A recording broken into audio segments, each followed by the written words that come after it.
Dulu kita pernah berhadapan dengan Rocky Gerung waktu undang-undang perkawinan. Tapi itu dulu ya. Mas Rocky Gerung waktu itu belum banyak bersentuhan dengan para tokoh-tokoh aktivis muslim, belum banyak. Beliau betul-betul berada dalam posisi kiri ya. Dan beliau dulunya memang dikenal aktivis yang menyerukan pandangan-pandangan yang tidak kanan tapi ke kiri. Dan beliau mau dijadikan saksi ahli, jadi ahli di Mahkamah Konstitusi oleh kelompok mereka yang menginginkan bahwa Undang-Undang Perkawinan tahun 74 sebaiknya tidak ikut-ikutan mengatur urusan rumah tangga. Nah, ini ada sekularismenya di sini. Agama tidak perlu mengatur urusan rumah tangga. Nah, agama itu sifatnya privasi, kata mereka. Termasuk beliau juga mengakui itu. Agama sifatnya privasi. Pribadi dirinya dengan Tuhannya. Gak ada urusan dengan yang lain. Apalagi negara. Negara tidak berhak mengatur urusan privasi rumah tangga. Nah, beliau termasuk pembelanya waktu itu. Ya. Beliau sama Rocky Gerung sama Ade Armando dijadikan saksi ahli di Mahkamah Konstitusi. Lalu tim hukum kami juga menyiapkan pakar-pakar kami ya. Pakar hak asasi manusianya kita mendatangkan Profesor Unpad, abang kami ya, Profesor Dr. Atif Latiful Hayat. Ya, dari Unpad. Pakar hak asasi manusianya. Kemudian pakar agamanya ya kita siapkan yang lain.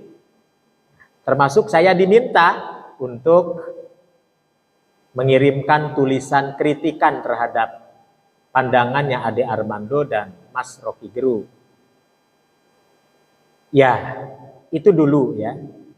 Tapi memang belakangan dalam mengkritisi carut marut atau kondisi yang ada, beliau tampil terdepan dan menjadi idola bahkan rujukan.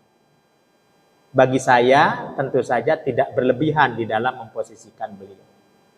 Kekritisan beliau terhadap keadaan yang dilihatnya itu adalah hak beliau sesuai dengan disiplin ilmunya, yakni filsafat.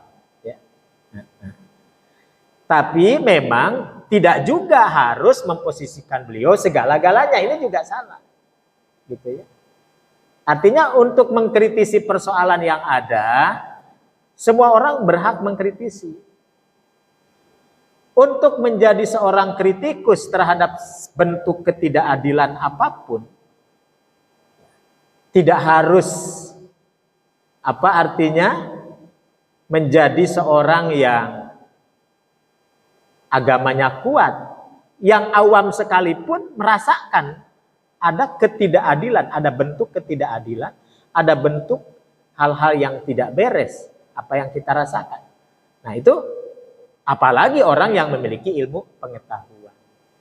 Nah adapun tadi Bapak menyebutkan bahwa bagaimana agar kaum muslimin ya maksudnya mungkin tidak berlebihan ya, tidak berlebihan. Bukan hanya kepada beliau, tidak berlebihan kepada siapapun yang dijadikan idola, yang dijadikan panutan. Kalau memang posisi seseorang itu belum jelas begitu ya. Jadi kalau ikon perlawanan terhadap ketidakberesan ya bolehlah ya. Kan semua orang boleh mengkritisi ya Pak ya. Dari mulai wong cilik sampai wong besar ya boleh mengkritisi keadaan begitu ya. Dan beliau punya ilmu dan argumentatif. Ya, argumentatif. Tapi tidak serta-merta bahwa yang mengkritisi pasti dia panutan. Oh, tidak gitu ya. Panutan kita tetap jelas. Jangan sampai kita menjadi orang yang mudah, apa artinya? Mudah berpaling ke lain hati, begitu ya. Nah, biasanya memang ada kondisi-kondisi umat mudah berpaling ke lain hati. Ketika umat kering dari panutan. Wajar, Pak. Karena umat sedang kering dari panutan. Tiba-tiba datang, katakan Paus Fransiskus, ya. Nah, orang tidak tahu siapa dia, bagaimana pikirannya, seperti apa pandangannya, bagaimana pandangannya terhadap isu gender, bagaimana pandangannya terhadap isu LGBT, bagaimana pandangannya terhadap isu-isu keagamaan yang ada. Nah, kita tahunya ya dia datang dengan penuh kesederhanaan. Yang disebut sederhana itu dia tidak pakai mercy, tetapi pakai apa katanya?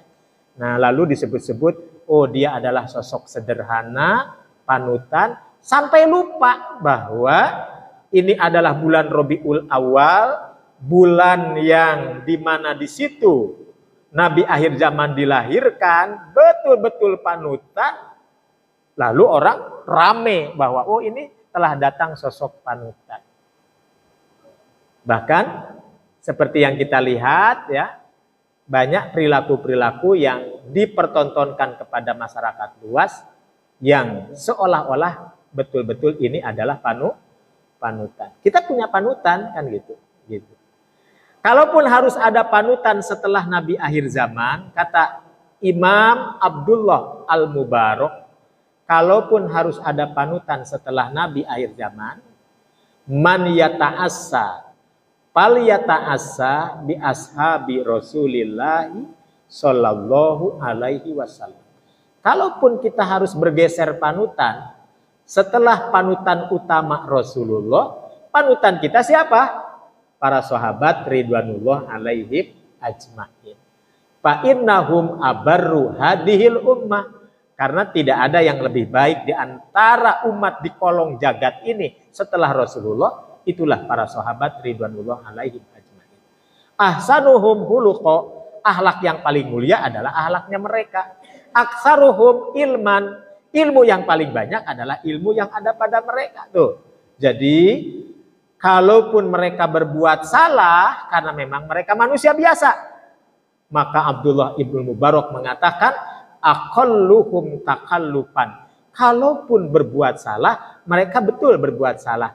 Tapi salah mereka sedikit dibandingkan dengan salahnya kita. Aqalluhum takallufan.